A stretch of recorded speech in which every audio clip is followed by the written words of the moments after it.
What we are working on is the direct connectivity to the devices that we have in our hands, in our pockets. It's the way of reaching with the standard devices to people everywhere they are. Do you think that, can we imagine a world where everyone is connected from space? What I truly believe is that 6G is the real convergence of all networks into one. Who should control orbital telecom infrastructure? Who owns the space shuttle? Telcos are focused on connecting population. In order to digitalize the business, you need to connect the territories.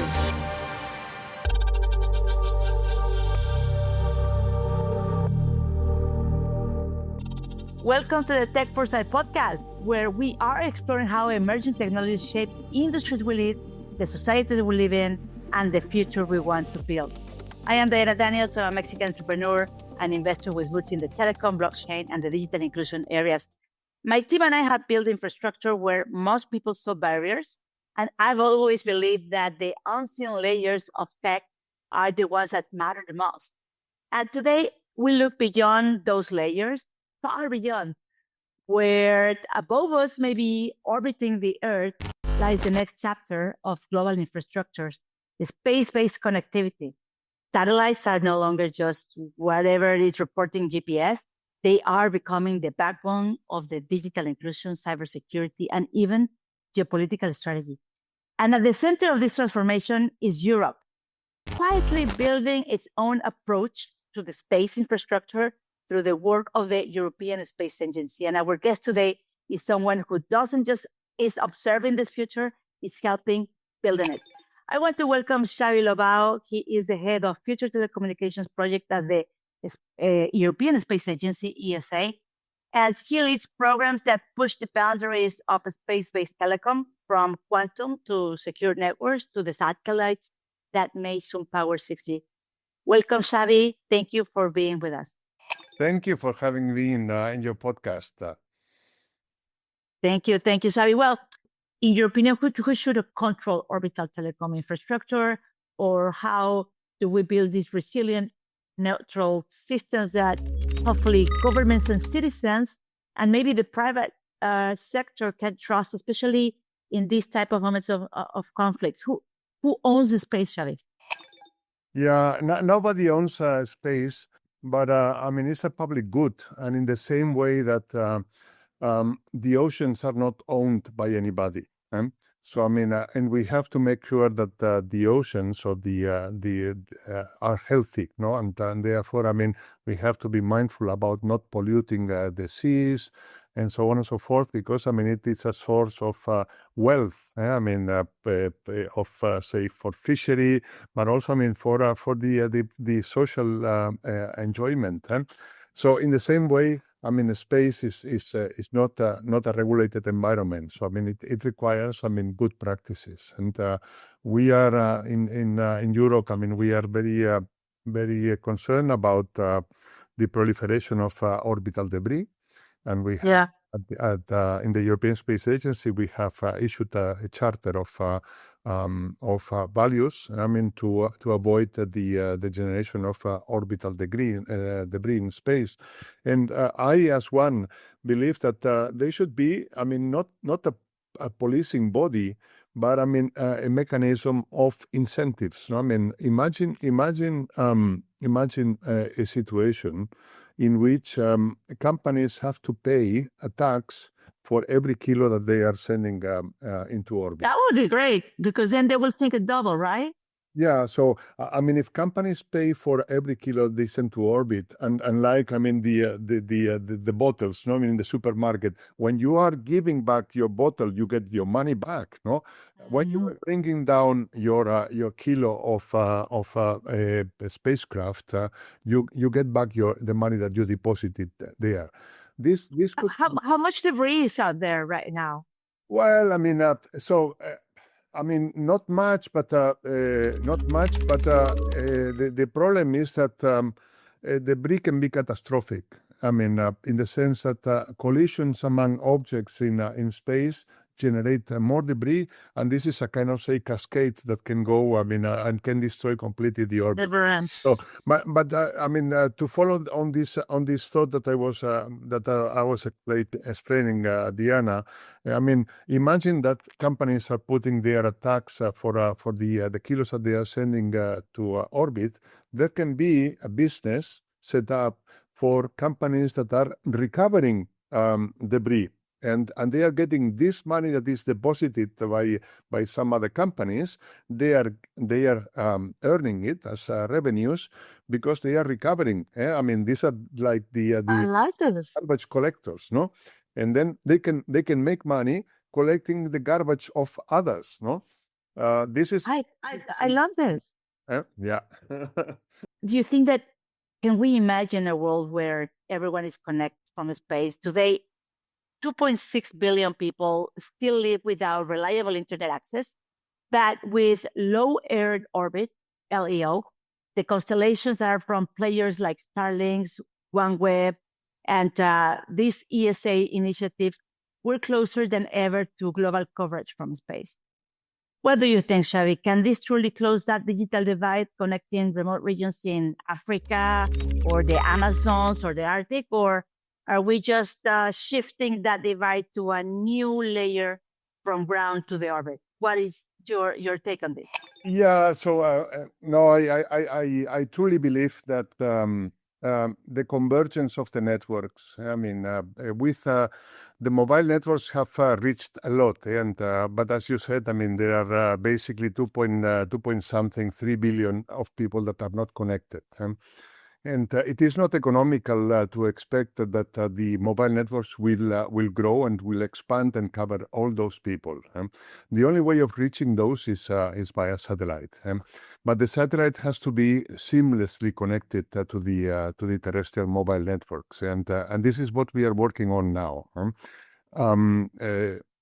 Already a couple of years ago, in the standardization group that standardizes mobile communications, starting with 3G and now going 5G and towards 6G, there was a recognition that what they call non-terrestrial networks, that basically is satellites but also stratospheric platforms, was necessary in the mix in order to reach the unconnected.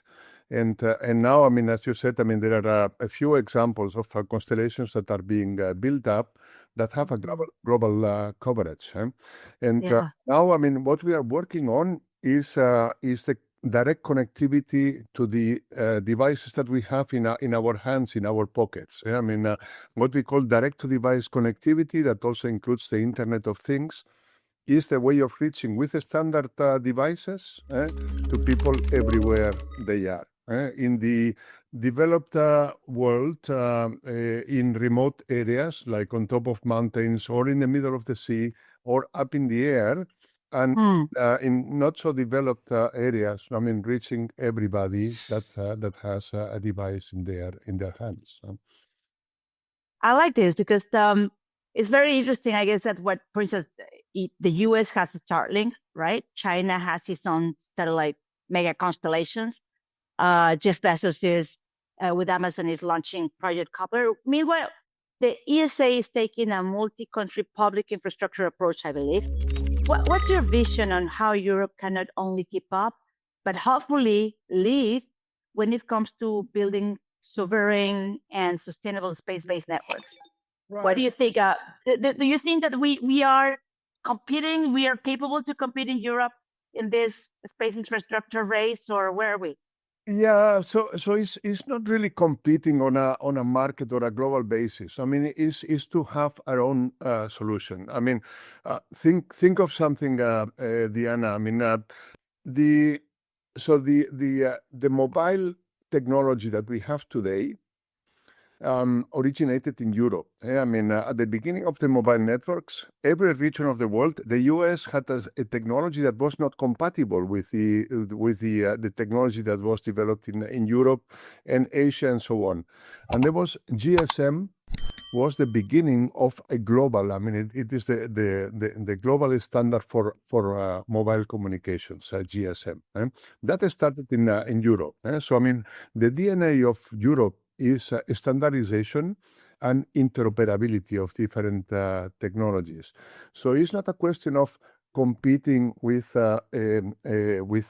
billionaires that are launching mega constellations, or countries like China that go the big bang with developing several mega constellations.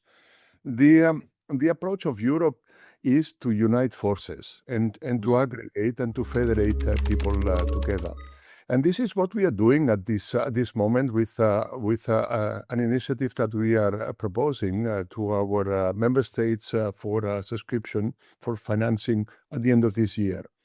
Is an initiative that is focused on direct-to-device connectivity, in which we are basically aggregating the like-minded entrepreneurs, operators, be that satellite operators or terrestrial operators, that want to get this complete connectivity. And there is room for everybody, because, I mean, it is based on open standards that foster interoperability. And one last thing that I wanted to say on that, Diana, is that standards and interoperability foster something that I really like, that is a continuous innovation. Continuous innovation, which benefits us, the consumers, because, I mean, there is a complete competition among different providers that have complementary but compatible solutions to make a better offer, lower cost and better performance. And this continuous innovation is something that we have seen in all the standards, and this is something that is fantastic. And this is in contraposition. I mean, just going back to the basis of your question, we are not competing with proprietary solutions, and Starlink is a proprietary solution. Amazon with Project Kuiper is a proprietary solution, and the Chinese are using proprietary solutions. So, I mean, the response in Europe is to have, say, standards-based solutions. And you mentioned sovereignty. We have two aspects. I mean, one is the commercial aspect that we are that we are promoting, but also in Europe, yes, the European Union decided to set up a sovereign constellation called Square for more the governmental communications, and this is also something that is fantastic. It's the first time that the European Union decided to put a big flagship and pillar in the area of secure connectivity. And now, with the current geopolitical situation, is more actual and more necessary than ever. But do you think that Europe is at risk of becoming dependent on this private or foreign satellite infrastructure, or is critical connectivity? How are we doing there? No, I think that precisely. I mean, what we are doing is the opposite. I mean, we are setting up an autonomous system that does not rely on the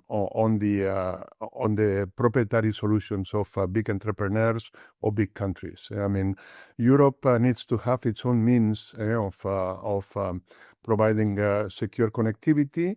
And it has to foster this alliance of people that are like-minded, that want to join forces in created standards-based and interoperable infrastructure for connectivity to everybody. You know, I sometimes I wonder if private companies are becoming too powerful in space. You know, you just said it, Musk, Bezos, Branson. Today, they're dominated by these billionaires. Are we seeing a dangerous imbalance on the public responsibility and maybe this private ambition, and how? Because at the end, I do believe that it's so important also for companies to do something. I wish more European companies would probably be doing more. How can ESA help in balancing that? Yeah, well, I mean, I'm old enough, no, as you see from my white hair and white beard. I always use an example, no. I mean, I lived through the time of let's say the beginning of the personal computer, right? And the personal computer, the operating system was dominated by one single company, that was Microsoft. I mean, it was a de facto monopoly. And I mean, consumers, governments, enterprises don't like monopolies. And Mm. I mean, it took some time, but then there was a movement that started on having alternative solutions for the personal computer operating system. And that was the development of Linux. I mean, it was a fantastic, say, visionary that came with something and put it into the public domain. And then that allowed a complete movement and development of solutions, innovation that was building on that, say, something that started small. And this was a big disruption. And today, Microsoft is just one of several players that is playing on the operating system for personal computers. So if I make the parallel to connectivity and communications, I see that now, I mean, we have a big advantage for a company like Starlink with many satellites in orbit. It's fantastic. I mean, what they are doing, and it has been a spur for innovation in other parts of the world, like in Europe. I don't think that it is too late to have alternative solutions in the same way that using this parallel, it was not too late for the personal computers to develop into something that was a more diverse ecosystem. So I see the same kind of phenomenon happening now. I also come from the telco industry, just like you, but that are overseeing the telco space in space. And I always see that, that traditional telecom players, they not necessarily move fast or fast enough to claim on the future. I see that these emergent companies and technology sometimes are kind of like stepping in the boundaries of this. So what do you think about this? I mean, is telco industry waking up too late to the space game? If you will be the CEO of a global telco company right now, what you should be doing urgently, to do not miss this space race? Right. Okay. No. Yes. So I'm an optimist by character, no, and I'm a possibilist. I always see possibilities, and I truly believe that it's never too late. And now I see one phenomenon that is happening. That is the wake up call for everybody. If I would be a CEO in a telco, I would really, I mean, be looking into that. This is the phenomenon of the digitalization of businesses. I mean, one thing is connect the consumers.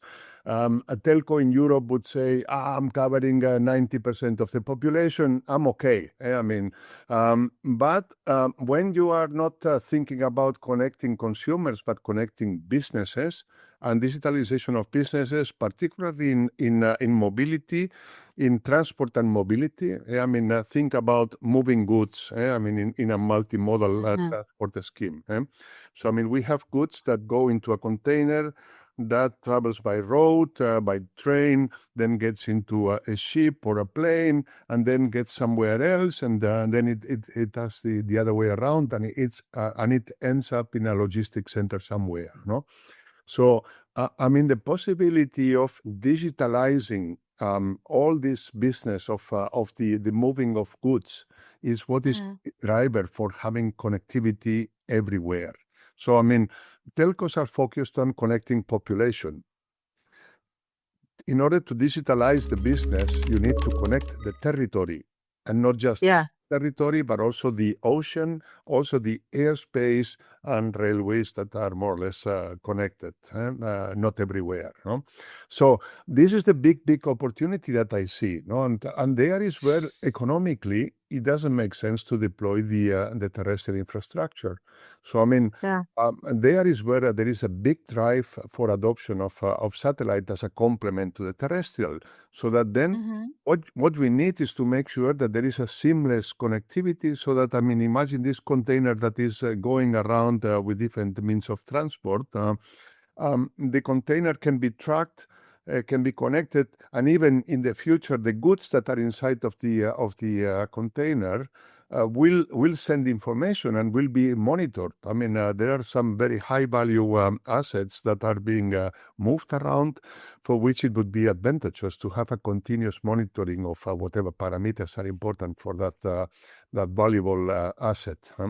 So this is the phenomenon that I think is a big driver that should make the movement of the telcos to adopt the satellites. But there is a second one, that is autonomy in the transportation, and in particular cars. I mean, it will be the same on the seas and in the air. No, but let's focus on just the cars. I mean, autonomous cars is something that will take some time, but I mean, it will be adopted. In order to have autonomous cars, you need to have a continuous connectivity, because I mean, you cannot just rely on something that autonomously is taking decisions, and there is a lot of information that the car will need of what is happening in the environment. I mean, imagine that there is and there is where it is important not just to have the highways, but every road connected. No, imagine that there is an autonomous car that is driving in the middle of a mountain road, and there has been a landslide or a tree has fallen or something like that. In the Internet of Things, I mean, there might be sensors along the road that are detecting that something has happened and can send an alert via satellite that is broadcast to all the traffic that is going there. This is the way of avoiding accidents and, I mean, achieving one of the goals that the political establishment, as a minimum in Europe, there is a directive that is zero fatalities on the road. In order to achieve that, everywhere, I mean, the only way is by having this interconnected system. So if you're the CEO of Vodafone, Telefonica, let's say, or I don't know, or Telmex, in Mexico, whatever, what shall they doing right now? I mean, it's like, should they be investing in putting up satellites, investing in constellations, or just what it will be? I don't think that everybody needs to set up a constellation, but it's being part of the movement. I mean, now at this moment, I mean, we are discussing with a number of mobile network operators in Europe, forming what we call the coalition of the willing. No, I mean, it's adopted the fact that there needs to be what I call the 3D connectivity network. So I mean, it's the terrestrial complemented with space, maybe different orbits, because I mean, not everything has to be done in LEO. LEO is good for low latency, but only less than 20% of the services require low latency. 80% don't care about latency. And we as users, I mean, we don't care how the information is conveyed. So, I mean, adopting this, say, network of networks and system of systems does not require that the Vodafone or Telefonica invest in their own constellation. They can just, I mean, sign up for kind of, say, roaming agreements with satellite providers. And this is what we are facilitating now with this, say, initiative that we have. That there is a seamless connectivity, and we have a kind of chicken and egg problem. That I mean, there are investors, private companies that are ready to invest into satellite constellations, but they need to have assurance that there will be sufficient demand for their services. So, I mean, by aggregating the demand on the telco side, we are therefore, I mean, resolving this chicken and egg problem, and making it more, say, amenable for investors to put money into the infrastructure.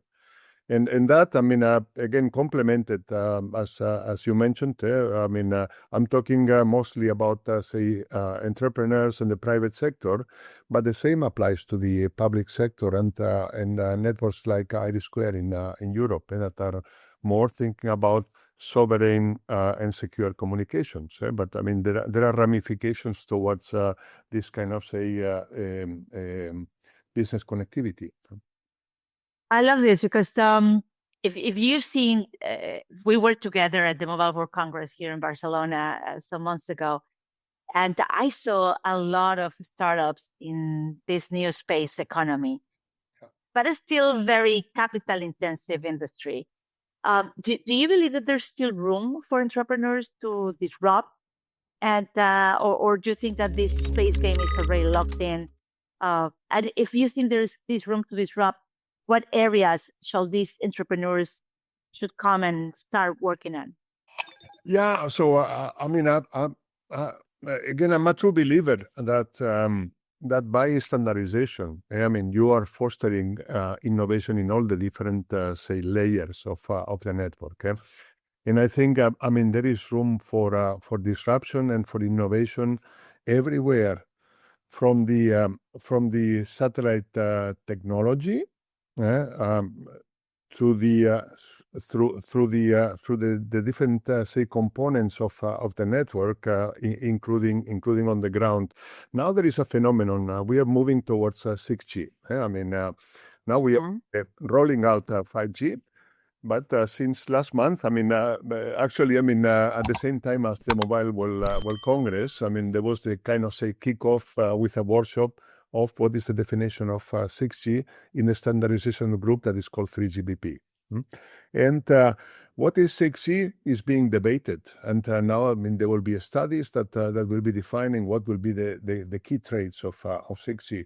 But there is one. And Xavi, I guess this is very important because I guess that there are people probably in the audience that don't even understand what is 5G. And now we are into the 6G. Why don't just go back a little bit? Let's gonna tell them very quickly in very human earth words, how is 5G working? And then let's jump into the 6G opportunities. Okay. So look, I mean, every, say, G generation, a new generation of the mobile, say, technology comes every 10 years, more or less. Because, I mean, you cannot continuously roll out new things, because, I mean, we have to build an ecosystem of devices like mobile phones and tablets and the connectivity in the vehicles and so on. So, I mean, there has to be a certain stability. And the standardization group decided that more or less every 10 years, there is a new generation. And 3G was moving from voice connectivity into data connectivity. It was in the infancy, but we started, I mean, to have, say, texting, messaging, and so on being used. And we could roughly, I mean, start to do a bit of, say, internet connectivity, but very, very, very limited. 4G was really, I mean, the development of that in steroids. I mean, it was really, I mean, the data connectivity, internet browsing, it was streaming services and so on that started. And with 5G came a consolidation of that into higher data rate, so that allows video connectivity in real time, high quality streaming, and so on and so forth. It was starting to be something like was a super powerful network with devices that we carry in our hands and in our pockets. Now, right.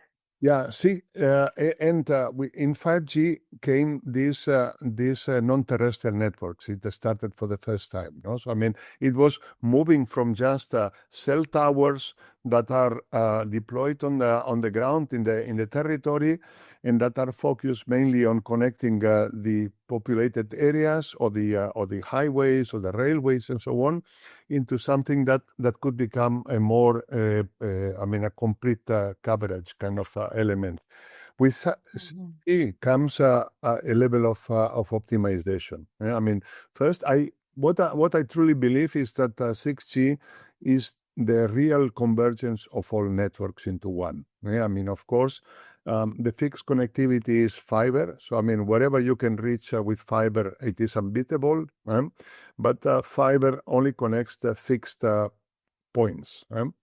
Then to that, you add the cellular, the terrestrial mobile, and where the terrestrial mobile cannot cover is where you go into the satellite.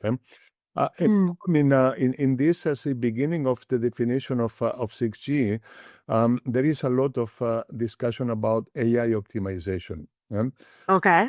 This AI, from the application that we are exposed to the users, to the optimization of the use of resources in the transmission, in the connectivity.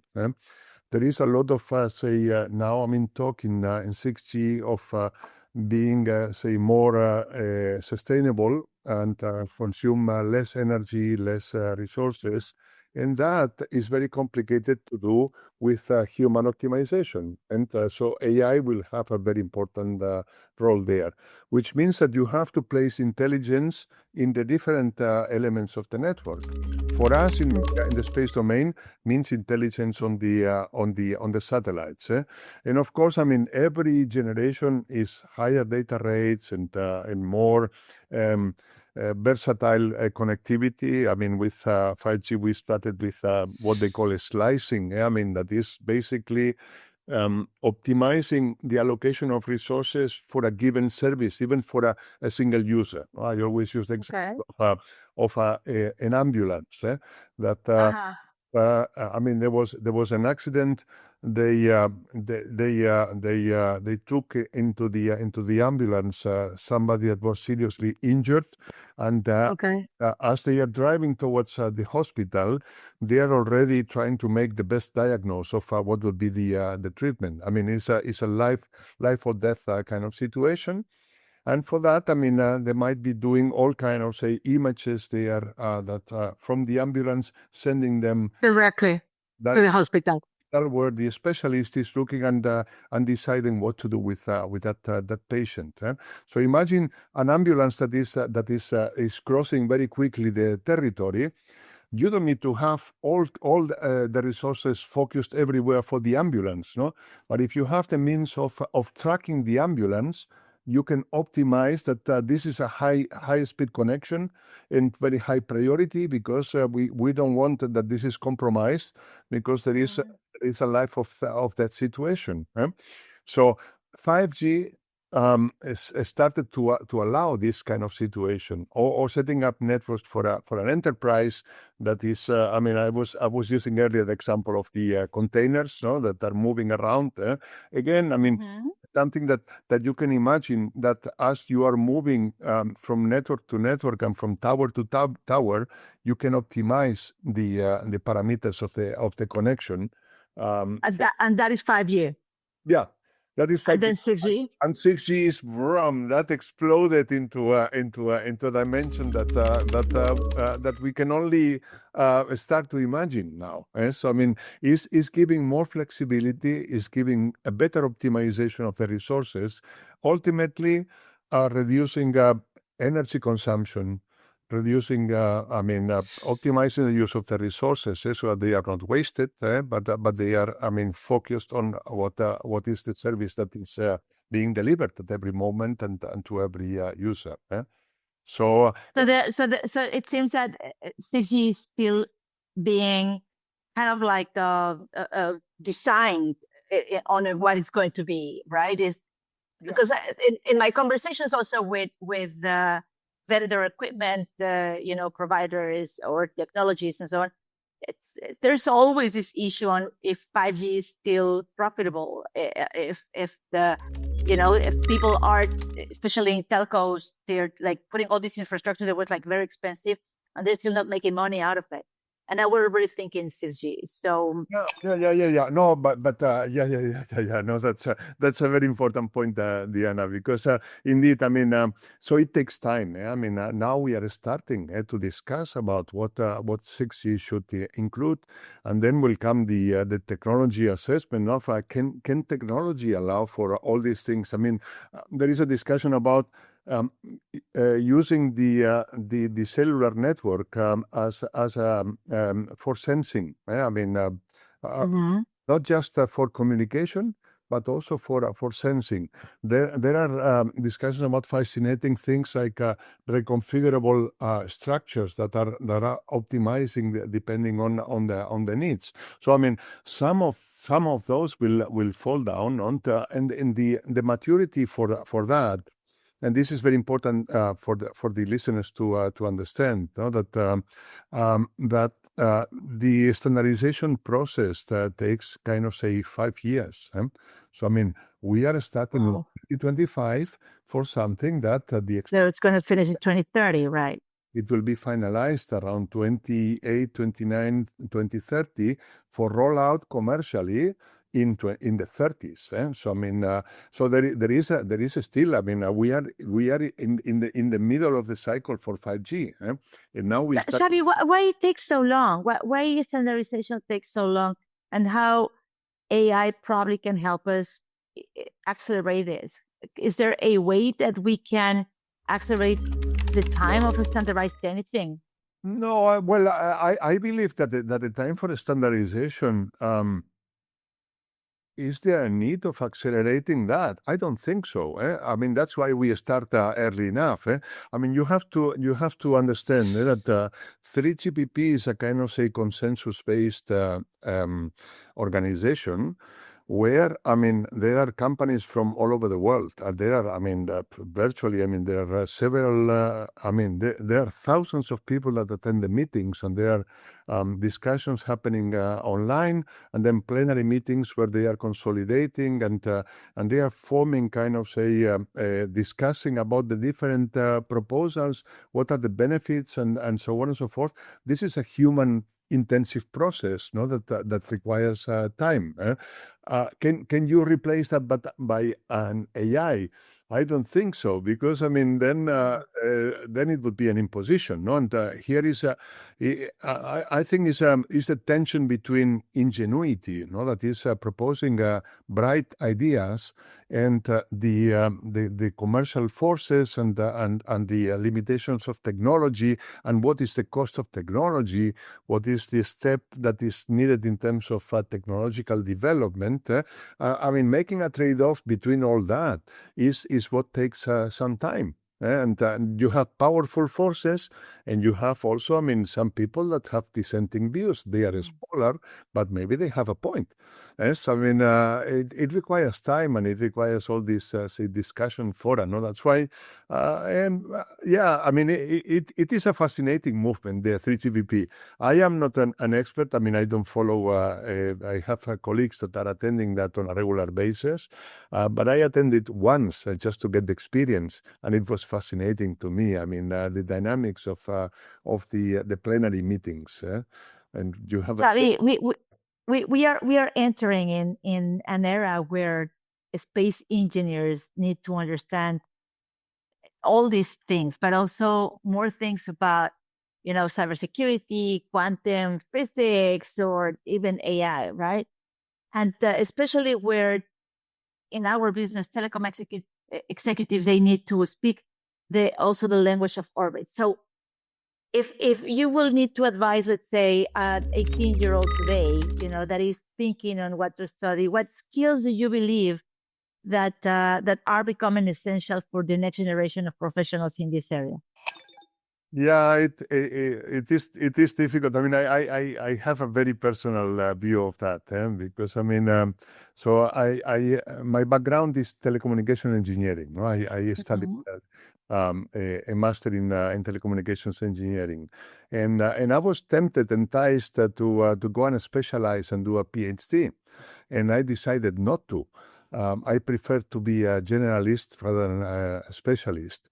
And I have seen in my line of business, of course, I mean, I work with a specialist, no? But in my line of business, that is a bit, I mean, trying to keep a pace of the future innovations and trying to embrace them and trying to make them more actionable. It is an advantage to be a generalist, and then to work. But it's a combination, as I said. I mean, I work with many specialists in the different domains.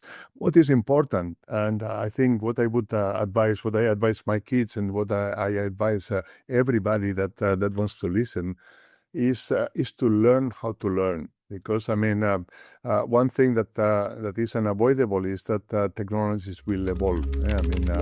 And therefore, keeping always your mind open to learn new technologies, to new techniques, and to embrace a change is the fundamental thing. So there is no degree that is specialized on change adoption or change management, but this is something that definitely is something that I would really advise that would be part of even the primary school curriculum. I like this. I would love to have this class. Learn how to learn. Yeah, how to learn and change management or accepting change. No, even accepting something. Open mind, right? That create that open mindset. And if you could go back when you were 18, this is your advice for the 18 years. But what would you wish someone had told you when you were 18? Yeah, when I was a kid, what would I What would you tell to yourself? Yeah. What I would what I would tell to myself is if I would be a kid again, is like something that a friend of mine, a very wise man, told me. It's like he said he was telling me the story, he was a kid. And his dad had a little practice and a little company, and he liked to take his kid to the company, and was introducing him to the big customers that were coming to discuss with him and so on. No, and there was one a very important person that asked him, "Hey, kid, what are you doing?" No? And he said, "I'm playing." No, okay, and you like playing? And the kid said, yes. And I said, would you like to be all your life playing? And he was looking like, is this a tricky question? And he said, yes, I would. No, okay, kid. So this is my advice. No, if you want to be all your life playing, then pick a subject that you like, that you're passionate about, and try to be the best expert in that topic.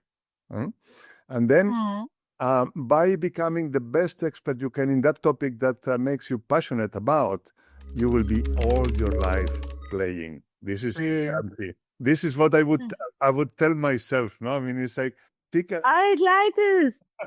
Pick a subject and then play with it. Okay, so now we're going to enter in this what I call one of my favorite parts of the show. We call it the 4 trends and the 4 dreams. The leaders, we believe that shaping tomorrow are those actually who are able to read the signals, and eventually dream beyond the signal. So first, I'm going to ask you 4 trends, key shifts that are already reshaping your industry, and then what we're going to do is we're going to zoom out and you'll share these 4 dreams, 4 bold ideas that may sound like maybe far off today, but hopefully can define the future. Are you ready? Okay. Hopefully, like in one word, one phrase. We're going to go like fast on this because time is flying. Right.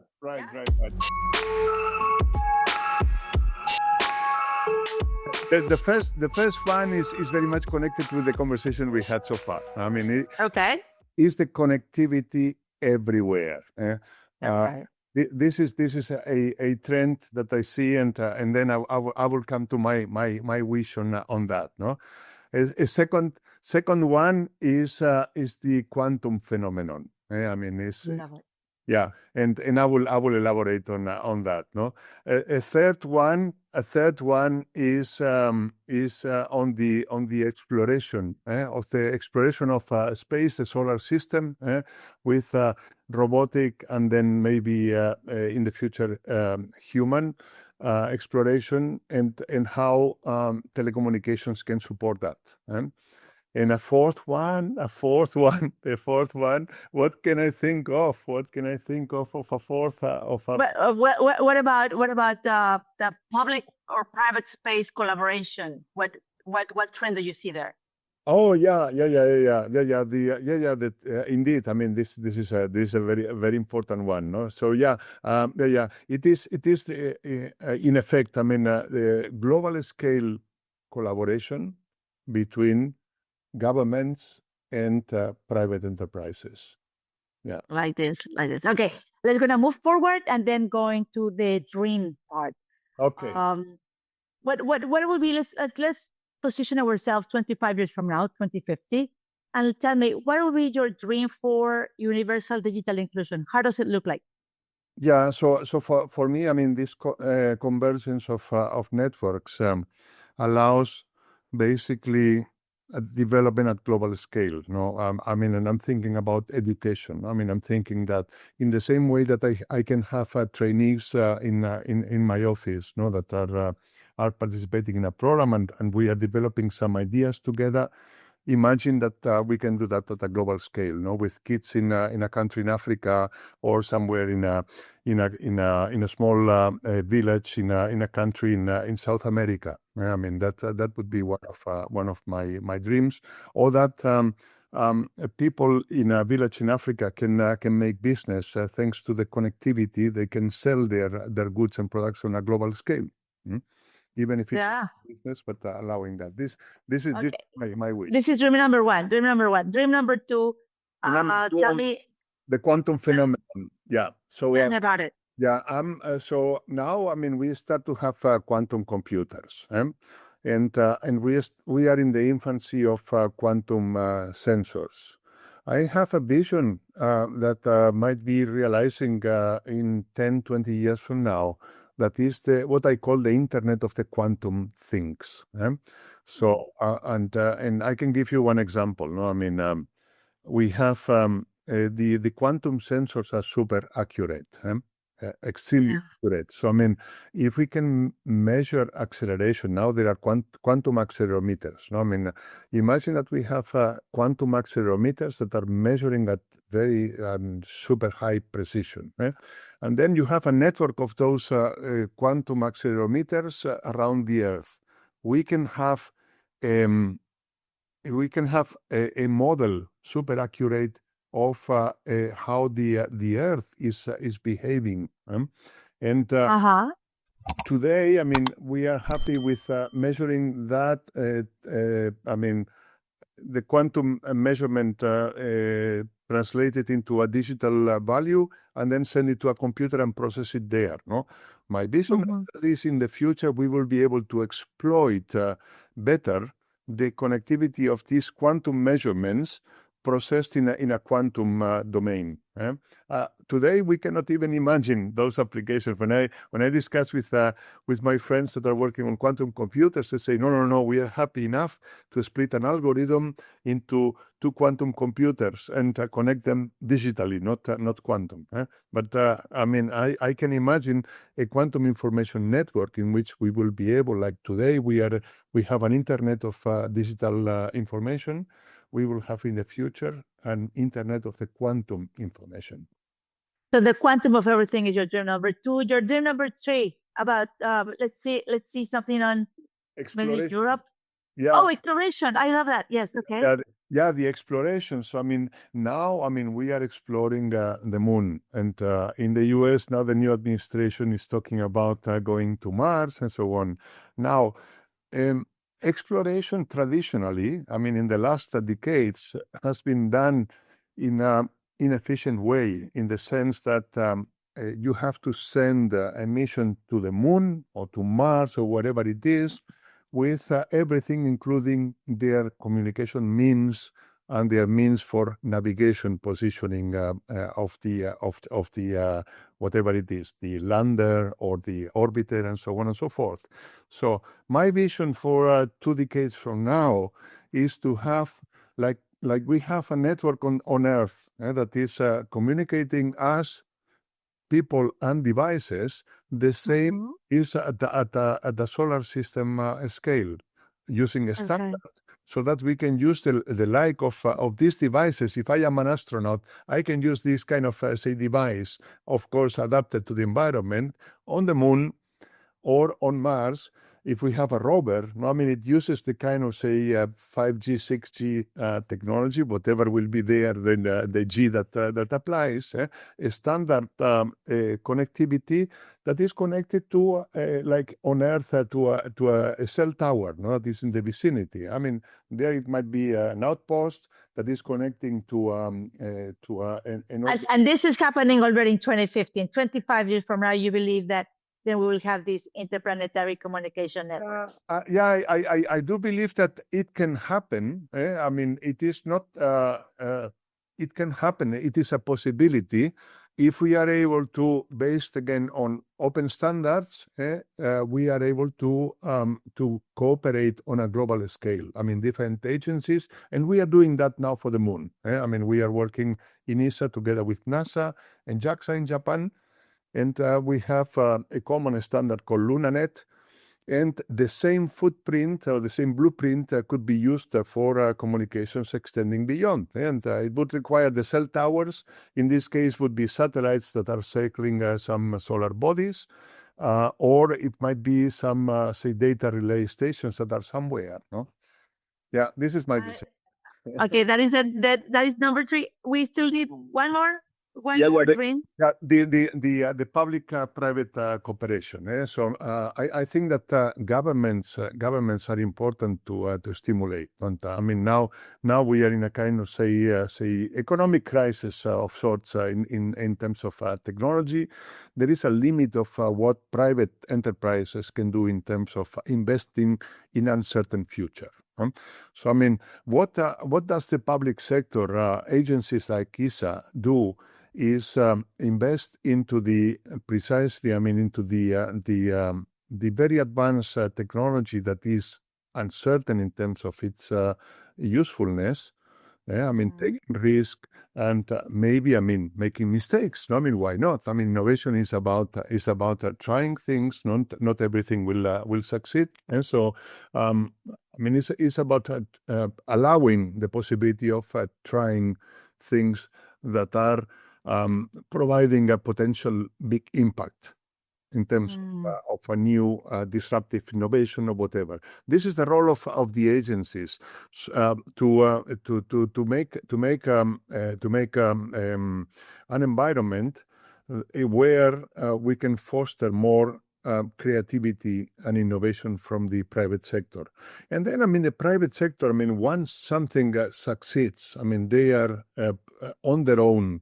There is a flow of capital. They can attract investment of capital, and therefore, I mean, developing from there. So, I mean, my dream is that we could achieve this not just as a regional, say, level that we are doing in Europe or in the US or in China, but that we could do that on a global scale. And I love this. Yeah. Well, this has been a very inspiring and super powerful conversation. I have so far, I guess that the 3 takeaways that I want to take of our conversation is space is no longer a frontier. It's our next infrastructure layer. The future of connectivity is just not faster. It's also more inclusive, intelligent, and interplanetary. And then my third takeaway is Europe has this window of opportunity where we are leading with not only standardization, but also we can lead with collaboration, imagination, and vision. Those are my 3 takeaways, Xavi. And before we close, I would love to have your final thought or reflection on what would you like to leave our audience with? Something that you wish more people understand about the future of space, and especially the future of space-based connectivity. Right. Okay. So yeah, that's thanks for that opportunity. Indeed, I mean, I think I said it a number of times throughout our conversation. Yeah, I mean, we might be infatuated by things that are accessible. Yeah, I mean, and that are cheap and very powerful.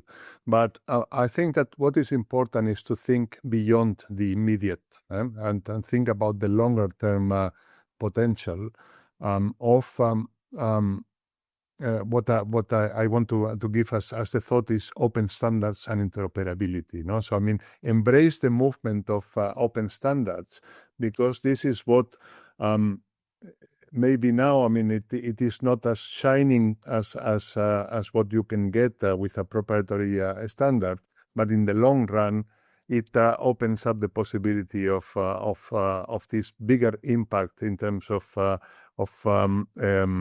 inclusiveness of different say developments, even competing ideas and so on. These ideas can make it to the products of the future when we are embracing open standards. So I mean, I made it a bit complicated, but basically, I mean, embrace the movement of the open standards. I mean, this. I love this. Yeah. Embrace open standards. I like this. I actually, then I will have to readjust my third takeaway, that Europe has this window to become the leader of the standardization, to probably embrace these open standards. Exactly. That would be something fantastic. Well, this episode definitely has sparked ideas and more questions and really great answers that we definitely have been hearing from Xavi. So thank you, Xavi, for joining us. Thank you for turning this Tech Foresight episode into an amazing one, where we are not just talking about the future, I guess, that we're building it. Thank you so much for coming in. Thank you very much for having me. It was a pleasure, and I really enjoyed our conversation, Diana. Thank you. Thank you. Please don't forget to subscribe, leave a rating, and send this episode to someone that you believe that might be a benefit from that. Somebody maybe is building, investing, or dreaming about the future of space and telecom. This is their episode. Follow us on LinkedIn, Instagram, and YouTube, the Tech Foresight Podcast, and share your takeaways also using the hashtag Tech Foresight Podcast. So we'll see you soon. Thank you for coming. Until next time, keep looking up to the space, but stay foresighted. See you soon.